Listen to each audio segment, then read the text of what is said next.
What is up, y'all? This is Will, and this is the Restaurant Owners Uncorked podcast, brought to you by us here at Schedulefly. Simple, web-based restaurant employee scheduling software backed by legendary customer service. Like you'll literally have my cell phone number, which is this cell phone right here, if you're watching. It's a flip phone. And also a low price point. Look, if you were on pencil and paper or Excel, we'll save you time, we'll save you headaches, we'll make your staff happy. Everybody will know what's going on 24/7, 365 on their laptop, on their iPhone, on their iPad, on whatever device they use. We will make life easier for you and your team if you're on pencil and paper or Excel. If you're on one of the other guys, look, we are not VC backed. We are not owned by private equity. So what that means is we're not trying to sell our business right now, and we're not raising prices to try to increase our top line. We're not cutting staff and customer service to try to increase our bottom line. We are just taking great care of our customers with simple software and, once again, legendary customer support. Schedulefly.com. Check us out. Schedulefly.com. 30-day free trial. You can call my cell phone. It is on 3 pages on the website, on the public-facing website. You'll find my personal cell phone on 3 pages. Call it. Let's wrap. Give me a text. Let's text. Would love to hear from you. Thank you for watching. Thank you for listening. What a great episode we have here, as always. More coming soon. Y'all are awesome. We would appreciate a thumbs up, a rating, a comment, a star, or whatever you're on. Give us a rating. It would be really cool, and it'll get this content in front of more people. All right. Thank y'all. Appreciate you. See you. Yeah, you're good. No, that's perfect. All right. Cool. We're recording, man. Yeah. What's up? All right. So, Shahpour, will you introduce yourself? Good morning. Shahpour Nejad, President, Founder, and CEO of Pizza Guys, 97 store operation starting in California and right now in Nevada, and also we're opening our first store in Dallas. That's where I am right now. You're there for, okay, I was going to ask you why you're in Dallas. So you're there for the first opening. Well, congratulations to you and the team. Well, we are getting it set up. We're not quite ready to open, but we are getting set up and trying to fine-tune everything. But we're preparing for our opening coming up pretty soon. So I read on your website that you have been in the pizza business, if I am remembering this correctly, since 1979. Exactly, 1979. Yes, that's a long time, but I don't feel it. It seems like it was yesterday. Well, so you're at 45 years in the industry, and then when did you started Pizza Guys? Not long thereafter, right? Like 84 or something? Yeah, so my career goes back when, right out of high school and in college, back in Cleveland, Ohio. But then after graduation, I moved to California, and that's where, the Pizza Guys started in 1986. Gotcha. Okay.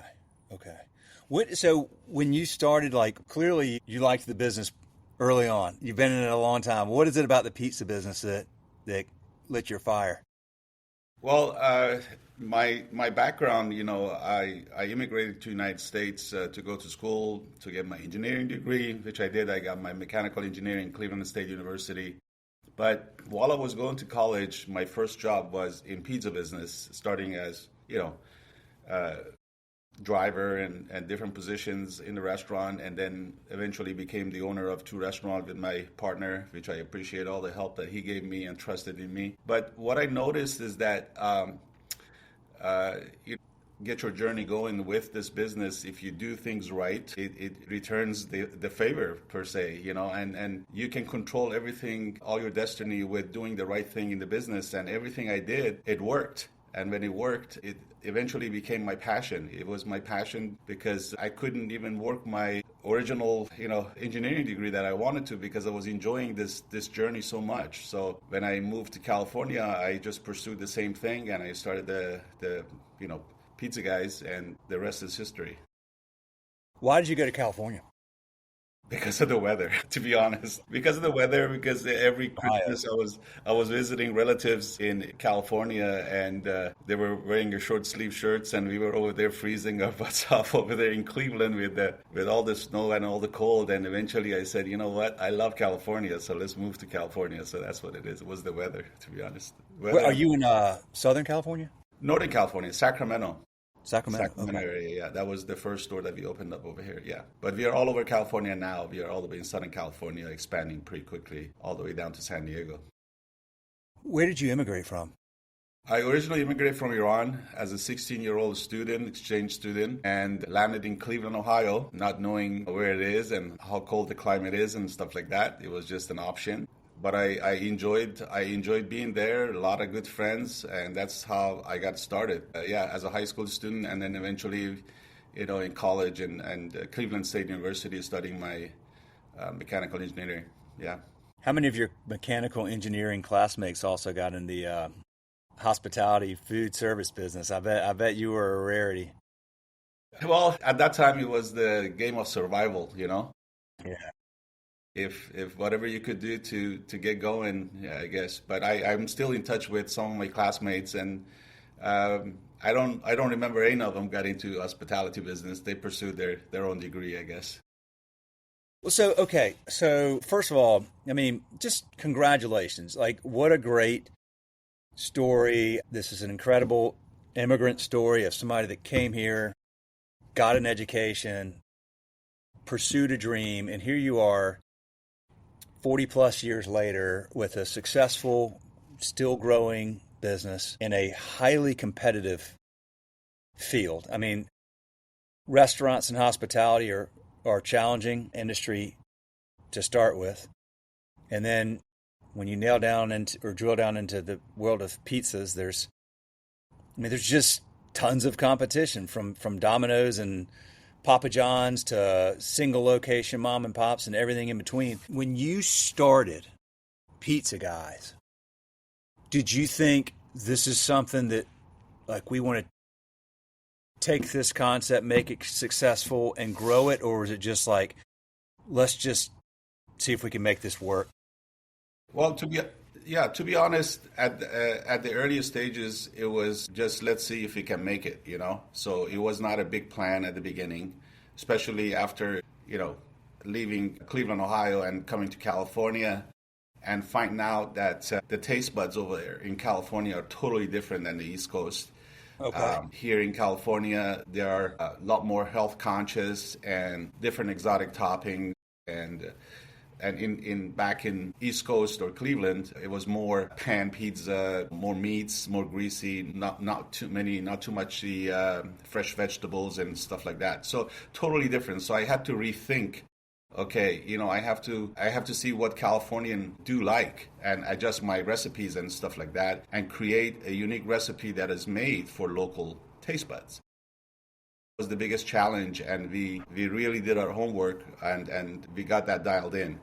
But the idea of expansion and replicating what we do right came after I opened 7 stores. So I opened 7 company stores, and I was lucky to have a good team that were helping me out to start the first 7 stores. After 7 stores, I said, you know what? This is can be done. We can replicate this really easy. But the thing is that in order to do that, I needed to franchise my company. I needed to start franchising, and that's when I contacted an attorney and got all my paperwork, all my stuff done. And then the expansion started in 1994 when I formed my franchise company.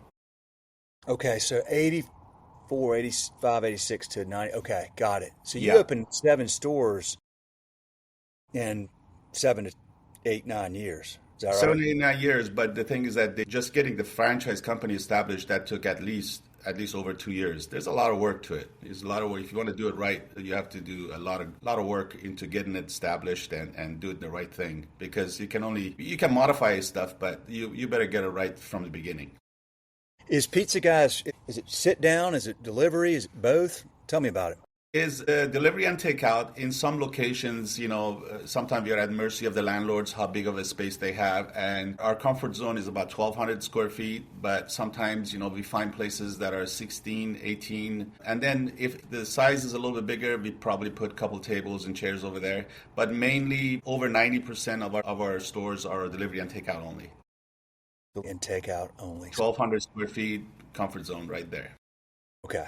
So then what you've got to do consistently at all these stores, all day, every day, is make a really good pizza. That's it. High quality, got to execute every day. You don't have the experience of being there and being served. It's like you just got to make a really good pizza, probably quickly and probably at a fair price. And that's probably not a very easy calculus, I would guess. Well, it's not easy, but at the same time, it is easy. What do the customer want? The customer want good quality food. They want the value. They want it from a clean place. They want it from friendly people, and they want to be able to come back and a reason to come back.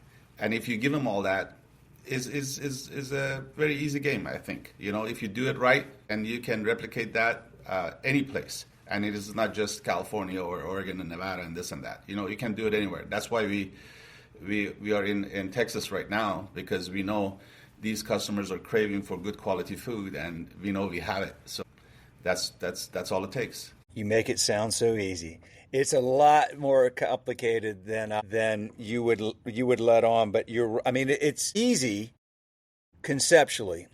The execution brings its challenges, and replicating that is it's hard to do, and you're doing it very well. So I tip my hat, because when I think of this, like, I'm sitting here going, okay, how does Pizza Guy? You're going into Dallas, so in Dallas, I'm sure there's every major brand is there. There's other people there. Like, how do you go in and sort of like go, we're here, and how do you introduce yourselves to the market? Because you got to get people to start buying. And then you can control once they start buying. Then now hopefully I'm going to get repeat customers. But how do you enter a really competitive market like Dallas with a brand that is probably not known, widely there yet, and come in and say, we make great pizza. We're here to serve you. And I know you got a lot of options, but you should come to us. I think the first thing is the quality of your food and differentiation between who you are, what kind of food you have versus your competition. If you can win that, that's the first thing. And the next is the power of social media these days. You know what I'm saying? So if you have the right product for the market, and you have good product, of course, and you deliver the rest of the stuff that I just talked about, the service, the friendly people, and all that stuff, then the power of social media, people advertise that for you. They say, oh, I went to Pizza Guys, I got this, and it was good, that people were friendly, and the food was great, and the value was there. You know what I'm saying? So we really count on the power of social media these days to get our brand known over here in Texas, especially in Dallas for the beginning. And that's what we do so good over there in California and Nevada. And we want to try to replicate that over here as well. And we studied our competition really, really hard and try to see who's out here and what kind of product they have.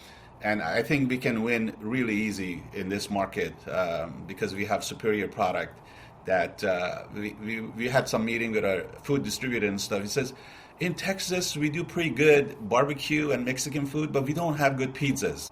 I said, wow, that's nice to hear, so that's why we're here for. Yeah, well, tell me about the pizza. What makes your pizzas, your ingredients, different and unique and better than what else is out there? So we had to decide where our position is in pizza industry. Either we had to fight with the cheap pizzas like the Little Caesars, Domino's, Papa John, $5.99, $7.99 and stuff like that. Or we say, hey, we have a better pizza, better ingredients and stuff like that. And you come in for the food, not for the cheap price. And in California and Nevada, we are known for home of the specialty pizza. We have over 27 different specialty pizza, each one unique, each one totally different from another, and as far as the taste and just the superior product. And the other companies cannot do that. And because we are a franchise company and our franchisees are hardworking people that this is their bread and butter. One of the things that I do, I always am in contact with these franchisees and says, you know what, you have to impress these customers, because if you don't, your competition is selling it for $5.99, $7.99. Why should they come to you? They come to you because of your quality, because of the value, because of what you do, and you don't take your eyes off of that. You have to make sure that you take care of the customers with that quality and consistency, because I always put the two words together. I says quality today, which is Monday, is the slower day that you can do quality. That doesn't mean anything. Can you do the same thing at 5 o'clock, 6 o'clock on Friday night when you're... So quality and consistency has to be together, and you have to do it every day. That's why some of the chains that, like hamburger chains, that they do that job really well, they're succeeding, So I think we should do the same thing. And we do the same thing. That is the part that always seems challenging, is the consistency. When it's peak times, it's hard to always get that right and execute on that really, really well, because you've got people involved. And people are, you have to have the right people. And you have to have people that can operate under stress and under duress and with a lot happening and with the additional things that you can't plan for, like somebody quit mid-shift, or somebody didn't show up because they're sick, or this piece of equipment broke, or whatever. I have a lot of respect, Shahpour, for you and your franchisees and just people in this industry. I've been doing this podcast for like 12 years now. I've done almost 600 episodes, and I'm always amazed at how people can not just survive, thrive for a long time in this industry, which you've done now for almost 5 decades. Exactly. Because it is a hard industry. I mean, it's simple in concept, but it is hard to execute right all the time, 7 days a week, 24 hours a day, because one bad day, one bad shift can set you back pretty far. But to your point, because of social media, because of Yelp, and because people go on there and just, one bad thing happens and it's like it just kind of blows up. Tell me about, like, as you have to have a high quality product. They're not paying $5.99 or $7.99, so they're going to be more upset if the product is not, exactly great. So we better do it right. You got to do it right. So how about tell me about how many franchisees do you all have? You said how many locations, but how many? We have 97 stores open right now, and we have franchisees that open. They own multiple stores, 6, 7, 3, 4, 2, but a lot of ones. But I believe we probably have over 65 different franchisees or so. Got it. But 97 stores open right now, and some under construction still going for the rest of the year. Okay, so. You're there. You're pretty well established in California, yes, and Nevada, and so Texas. Is Texas the third state that you're going to be in? Yes. This is going to be a huge state. We studied the market really, and we were thinking about going to Arizona first, but that's a much smaller place that we can go to. But here we have big cities like Dallas. We have the Houston, San Antonio, Austin. Those are huge places that we can open multiple stores. And already we have today I have a lot of interviews with potential franchisees and maybe even a master franchise agreement for different cities. So we're trying to open as many stores as possible, as quickly as possible here, so we can have the footing right in Texas and get as many stores open as quickly as possible. What are you looking for in a franchisee? So what we are looking for not only investors that have money, but we want franchisees that be hands-on. And if you're not hands-on, either you have to have a team that is hands-on, or you have to believe that they can do the job. And if you come in with money and say, hey, I want to open 10 stores, but I'm going to hire managers, and you don't have the team, that's not going to satisfy us. You have to be hands-on, at least for the first couple of stores. And then later on, then you can build your team and open multiple without you being hands-on. Your team is going to be hands-on. So that's what we're looking for. Hands-on, meaning they're there, they're in the store, they're putting probably a lot of hours in, at least for the first year, I would think. A lot of hours, but they have to know. I'm not talking about necessarily like making pizzas, but they have to be hands-on, making sure the scheduling is correct, the food ordering is correct, the communication with the customers, the employees, and all that stuff. All of that is correct, and the store is running the way you should, and we can communicate with these franchisees and stuff like that. So that's what we're looking for. How much do So when you're mostly takeout and delivery, how important are the people that work there? And I don't mean the people like making the pizza. I mean the people that are interacting with the guests. I mean, to me, I would think, even just going in to pick up a pizza, if I'm greeted with a smile and eye contact and intention, that to me would seem like that's another arrow in your quiver as a plus for your brand. Thinking about that right? Yeah, I mean, unfortunately, these days with a lot of automation and stuff like that, and the things that came out after COVID about touchless, and that sort of doesn't rub me so well, because a customer, you need to interact with the customers. You need to make sure that you greet the customer and you know them by their first name or last name. And I remember myself when I was on my first stores that I would answer the phone, and just from the voice, I will recognize who it is oh, hi Sam, how are you doing today? Would it be the same? That kind of stuff. You cannot believe what a good feeling they got from me recognizing their voice and knowing that this is my regular customers and stuff like that. And I know it's hard, and after COVID, everything changed a little bit, but we don't want to go too far. I mean, we still have all the modern stuff as far as online ordering and third-party ordering, this and that and stuff. But when the customers interact with you, you better be ready to interact with the customers in a right way and appreciate their business, and just make sure that you get to know your customers. That's very important, because customers are just a number. They are your bread and butter. You need to make sure you interact with the customers in a positive way, for sure. Yep. Amen. It matters. And you know what? The bar for that is so low, unfortunately, these days. Not in the pizza business, not in the hospitality business. I mean, in every business, in every industry. The bar for that is so low, which is unfortunate. However, as a business owner, that's a good thing, because sadly, you can kind of just get the basics right. Like what you and I would probably consider the basics. Be intentional, be thankful, be genuine, look them in the eye, thank them for their business. Just the stuff that you should do. Nobody does that. Barely anybody. So when you do it, people are like, oh my gosh, what a surprising experience. So it gives you the advantage, I think, these days if you can do that, because I do think people have leaned in so much to technology. And man, it sounds good. It seems cool. But people are people, and people want to feel appreciated. They want to feel validation. They want to feel like they matter. They want to feel like they're important. They want to feel like if they came in and ordered a $12, $15 pizza, that you're glad that they're there, because they have choices and their money is, doesn't stretch as far now as it did just a couple, 2-3 years ago. And so they're particular, and should be. Yeah, I'm so happy that I did this right from the beginning. We try to have an intentional interaction with the customers. So right off the bat, right at the very beginning, I try to have the customers come to us, even though that we are delivery and takeout. We gave them incentive. Either you get a free 2-liter soda or ice cream or something like that. And we encourage customers to come in so we can interact with them. You know what I'm saying?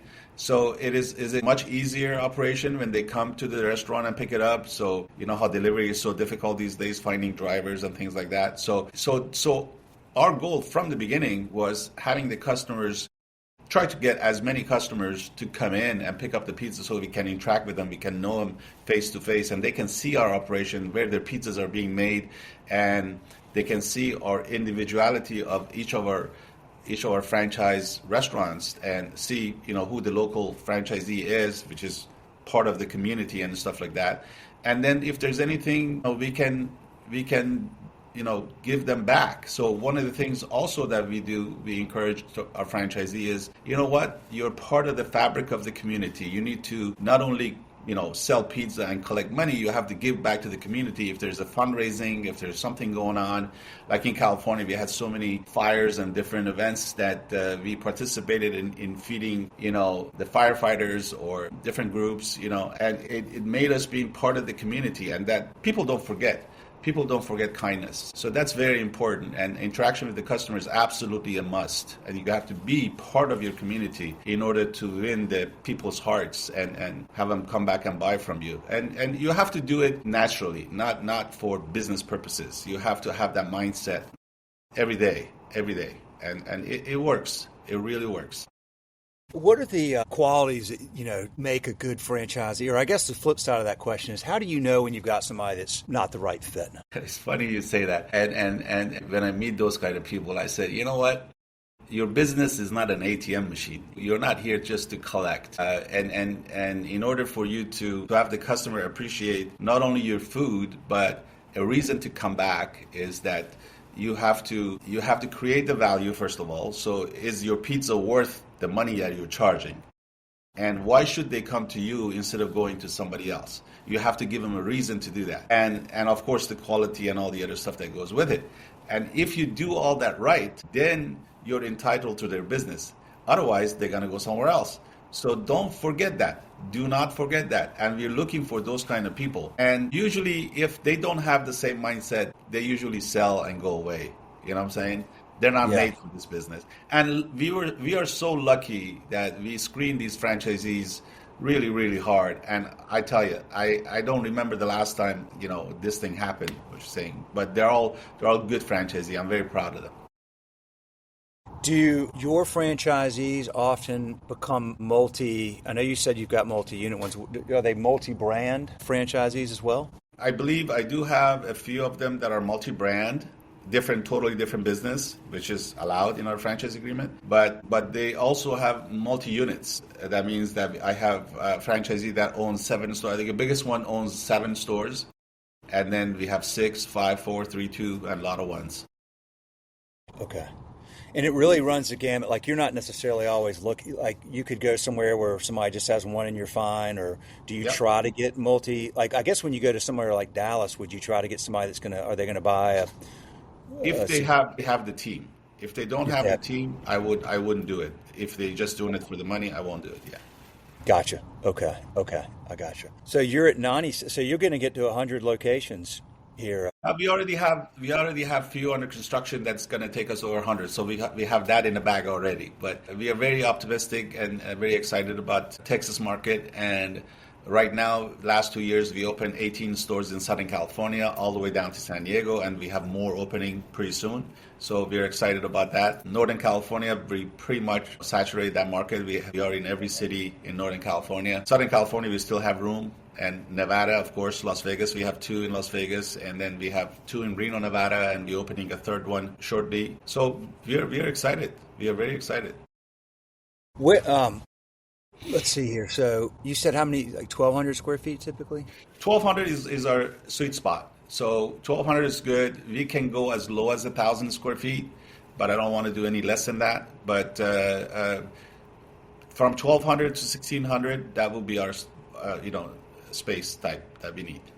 Is it typically like in a strip mall, or where would I find one normally?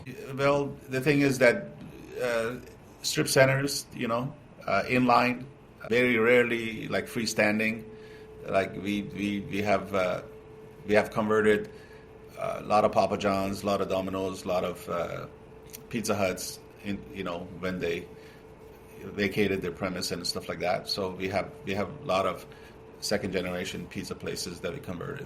Anything where you see a typical pizza place, delivery and takeout. Okay, that's interesting. So you'll take one so Papa John's, let's say, vacates, and you guys will study that and say, is it because of the operator or is it because of the location? If we think it's because the operator wasn't effective, but the location's good, we can go in there and make that turn that around. Okay, gotcha. Exactly, and we have done it many times and a lot of success stories. And even in our operation, like we have restaurants that maybe sometimes the operator is not doing good, and then all of a sudden somebody else comes and buys that, and then boom, it takes off. What happened is the same place that been open for a couple of years and very average, mediocre, and all of a sudden, it took off. So the operator is the most important part of it. You know what I'm saying?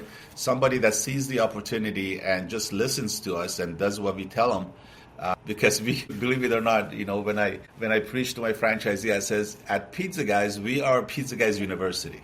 And university teaches all the students exactly the same, but some of them proudly become, they graduate and they succeed, and some of them maybe drop out. So it's up to you. It's up to you if you want to succeed, and I really mean it. I really mean it. So we teach everybody exactly the same. There's no difference between one franchisee and the other. And the smart and good students always ask questions and always are engaged, and they're in contact with our corporate office and all of our staff, and that's very important. Very important. Absolutely. Absolutely. How do y'all, if it's not a existing or wasn't an existing pizza location, because if it's existing, if it was like Papa John's or something, I'm just guessing. I mean, the layout, the equipment's there. Like, it's probably an easier and less expensive lift than just starting fresh, right? Yeah, of course it is, but depends how well is taken care of and what's available and stuff like that. So it could vary as far as the cost of converting it into Pizza Guys, but there's challenges in some, but nevertheless, it is cheaper. It is cheaper if you have an existing. So when you so let's say you get somebody there in Dallas and you go, okay, we're going to do whatever, 5 locations over the next number of months or years. How do they find those locations? Do you help them with real estate brokers, or do they find their own? Or it just seems to me like you got to nail all this stuff, period. But if you get the wrong location, you could be great at product and everything else and just not be in a good location, I would think. That's exactly right. That's the most important. So we do all of our due diligence. First of all, we have a real estate agency company that we deal with, that they're in contact with all the landlords everywhere. Okay. And then we have multiple agents also different places too that we are in contact with. And we tell them exactly what we need, approximate location, because we do all the demographics and stuff, and they try to find us. The next would be the franchisee or the person that wants a location. So they also may be familiar with their neighborhood, and they tell us that something is available, or they think is available, or maybe they own a building. Nevertheless, you know what I'm saying? So then we go ahead and check it out, check out the market, make sure it is right, the demographic is correct, the ingress and egress is correct, the population fits our profile and stuff like that. So after we do all that study, then we go ahead and start. Otherwise we don't. So there's multiple ways of doing this. Okay, gotcha. So when you decide as a franchisee, okay, I like this concept, I like this guy Shahpour, I like his team, I like the product, I'm in, and you sign an agreement. What is it going to cost me to open a Pizza Guys location, all in? So like I said, because we don't know what kind of space we're going into, if there's any improvement in the existing place, that maybe it was a restaurant or a pizza place or whatever. So we have three tiers, and the cheapest one would be right around $150,000 to $200,000 if almost like there's very little to do, just bring equipment and turn it around. And then there's places like, let's say if it was a Subway or some other sandwich shop, that there's some improvements there, maybe the plumbing, the floors, walk-in cooler or something, or a hood or something. And then the third one that one would be between $200,000 to $300,000, and then something from scratch, totally from scratch, and depends if you get any allowance from the landlord or not. So that is something between $300,000 to $400,000 right now. Right now, at this time, that's what we're looking. And we had multiple meeting with contractors in Texas, and we are hoping that price be a little bit lower here compared to California. So, but that's in our franchise agreement. That's between something from scratch, like there was no business there before, and you're starting all from scratch, about $300,000 to $400,000. Dude, I got to tell you, man, congrats on doing well in California and continuing to open. I mean, I'm in North Carolina. I don't know what I'm talking about, but I hear enough about California to think I would be terrified to open a restaurant in California. It seems like between the regulatory environment and the labor environment. $20 an hour. That's the biggest dude. thing. That's no wonder you're going to Texas. But that's great. I mean, people have always wanted pizza, and people will always want pizza. So that's a good place to be. But how do you navigate that, man? I mean, is it getting harder in It California? is, to be Yeah, honest, it is yeah, getting harder, but we could only do it because we've been around since 1986 over here. And if you had to start all over again, I'll tell you, I think it'd be almost impossible to get started in California. So we are lucky to say that we started it back in 1986, and if we could survive all the storms, everything that they throw at us about all the things that we have to do, all the things that we got to do to survive in California, that means that we can survive anywhere. You know what I'm saying? So we're lucky in that way, but it is very challenging because we have stores in Nevada. I mean, right next door, and the cost of operation is much less.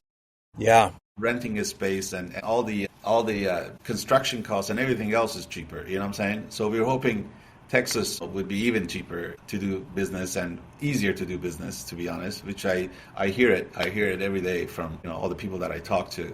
So wish us good luck. Do you need? I know you skipped over Arizona and New Mexico. So you don't really have to have that like state contiguency or these ever expanding concentric circles for your brand. I mean, you're coming into a market where you don't really have anything around you yet. Right. So you establish that as a beachhead. But then would you also look at like, could the next state be Florida or somewhere again where there's or do you try to expand out from a more central hub like Texas? So I think we thought about that. We thought about it really hard that, hey, if somebody wants to open, let's say in Florida, will we jump over there? It is very difficult because we are a kind of company that we are very hands-on with franchisees. We really care about the franchisee and the relationship that we have with them. And it is very costly to have another remote office or personnel in another state and if you only have one or two stores.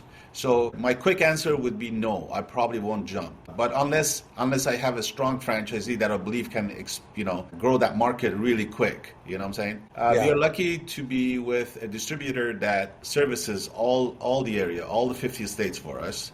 But distributors also, they don't like to store your product for one store operation or two store operation. They like to see more of your stores, open as soon as possible. And that's why we picked state like Texas, because we know it's huge market. And we are, as a matter of fact, today we have what we call Discovery Day. We have 10 potential franchisees that we are meeting with and talking, interacting with them. And some of them are from immediate Dallas area, and some of them are from Houston, and one of them is from Austin. So we're very serious in getting this market going. And we don't say no to anybody. We entertain everybody and see who's the best fit and they can do it. And if you have a good distributor that can deliver your food, it's much easier to expand in different states. But you got to have the franchisees that are ready, have the team, have the capability of expanding as quickly as possible. Otherwise, I don't think I would jump a farther state than Texas for right now. Who's your distributor? U.S. Okay, so U.S. Foods. So they've got a national. Okay, well, good for them. That's a nice plug for U.S. Foods. There you go, folks. You got a good testimonial here. Okay. Now, has the economic environment been challenging for you all over the last year? It seems to have been for a lot of people in the hospitality industry, but maybe not as much for pizza takeout and delivery operations. Well, our initial cost is as low as you can get in any franchise business, I think. And a lot of people maybe have enough money or enough equity in their house or something that they can borrow against that. It has been very difficult, SBA loan, up to this point, but lately is getting a little bit better. And we hear some good news about people applying for SBA loan, and they're succeeding in that. So that's good.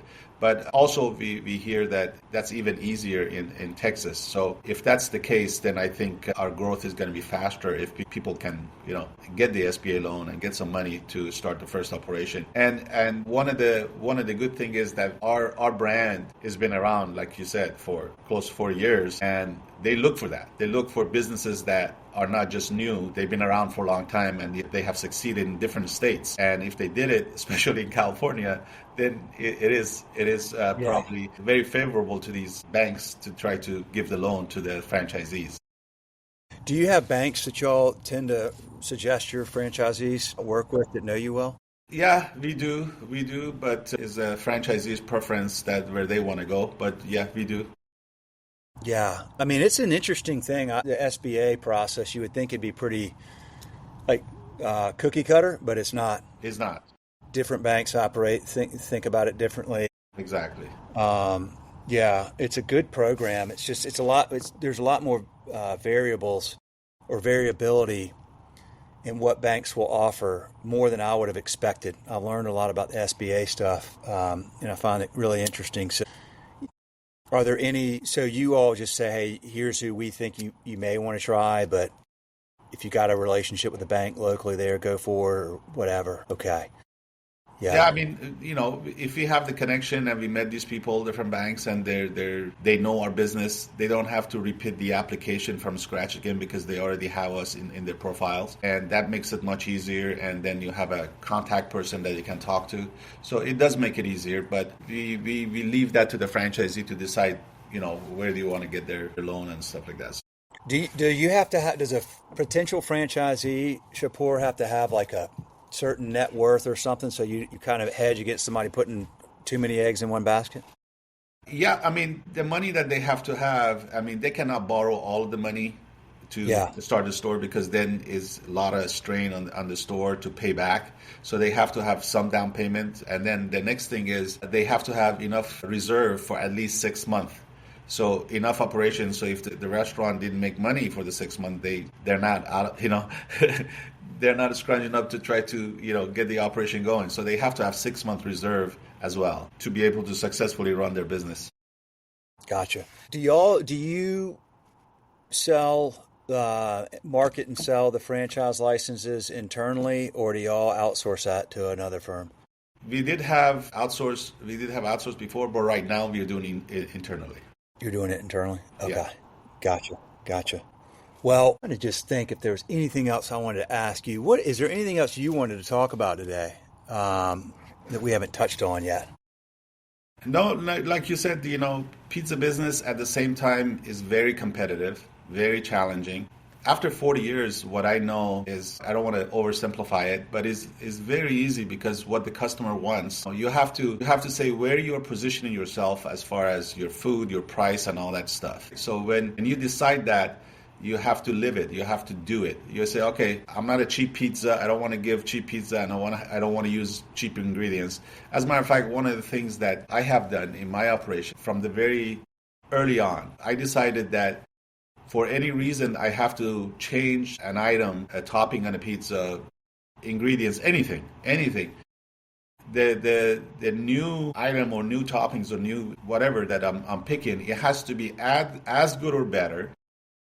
Definitely better, probably. And then we negotiate price. Then the price is got to be, as good or better.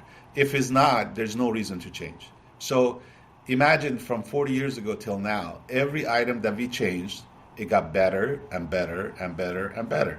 You know what I'm saying? So we don't go back. We make everything better. For example, we have a lot of food items that all natural. We no more MSG and this and that and funny ingredients that you cannot even read the label kind of thing. So we try to clean all that up and things that are good for you. Myself, my wife, my two sons, we are very foodie people. As a matter of fact, I landed yesterday and the first thing I had was pizza over here at a restaurant. So we crave for, finding good quality places that we can learn from, Yeah. and what's good about it, and also make sure the things that I put on our Pizza Guys menu is the things that I really love. If I don't like it, if I don't think it tastes right, we won't put it on. We won't have it. If it has funny name to the ingredients, we won't do it. So we're looking for high quality stuff.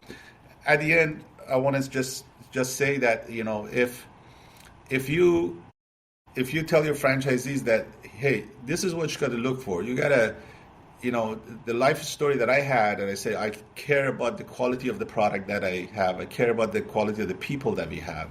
You have to care about what you give to the customers, and the quality and consistency has to go hand in hand. And then, the value that you give to the customers, that's got to be there. And the customer has to have a reason to come to you. and not go somewhere else. And if you give them all that, they're going to come back, they're going to talk about you, and you're going to succeed. It's as simple as that. And the last thing that I already mentioned, that you have to be part of the fabric of the community that you're in and give back. Give back to the community for any kind of fundraising, for any kind of events. You have to make it so, like we do have some very successful franchisees that they are doing great job. And I walk with these people in their neighborhood, and as I'm walking, and they say, oh, hi, like they know him. And if they want pizza, this is the only place that they go. So that's a good feeling. That's what we're looking for. Man. Yeah. Well, I appreciate you taking the time to come on here and share the story. You've got an incredible story of coming to this country and building a really successful business. And I owe it to my parents. My father and my grandfather, they're all entrepreneurs and stuff like that. And I grew up, having that mindset. I think that helped a lot, to think the same. I didn't even know that I'm going to get into this kind of business, but yeah, I was around them all the time. I was listening as a child to everything that they did, being engaged in how come they're successful in their business. And I think that helped a lot. Well, yeah, it's wonderful to have that, to see that growing up, because being an entrepreneur can be very, it's hard, right? I mean, you have to take a risk. You have to believe in yourself. It's a lonely road. It comes with a lot of rewards, but it also comes with a lot of stress and anxiety, and the buck stops with you. So, but man, you got an awesome story, my friend, and, sustained success for a long period of time. There's, that shows that you got a good formula. I have a very good team at my corporate office. I'm very proud of them, and I'm blessed. And also a good franchise teams, the people that believe in what I tell them, and they listen, and they try to replicate all of the success stories that I told them and all the good things. And that's why they're, some of them, they come back and they want to open a second store and third store. So I'm very proud of them. Very, very well. Like attracts like, my friend. I mean, you attract good people because you lead by example, and you clearly are authentic and love what you do, and put everything you have into it. So you attract really good people to be a part of that. So I appreciate the opportunity to share your story and to talk to you today. And I wish you and the team there in Dallas a lot of luck and safe travel. And thank you. I can't wait till one day when I hear that y'all are going to put your flag down in North Carolina. And hey. Charlotte's a good market, man. A lot of growth in Charlotte. I love that area. I know exactly. I've been there many times, and I love that area. Their hospitality is by far the greatest in the country, So it's pretty good. Yeah, we're always looking for good pizza, man. So, all right. Well, thank you, Shahpour. I appreciate it very much, man. All right. Thank you. Thank you so much. Yeah, appreciate it. Have a good one. Okay. All right. See you. Have a nice holiday. Okay. Bye-bye. You too. Bye.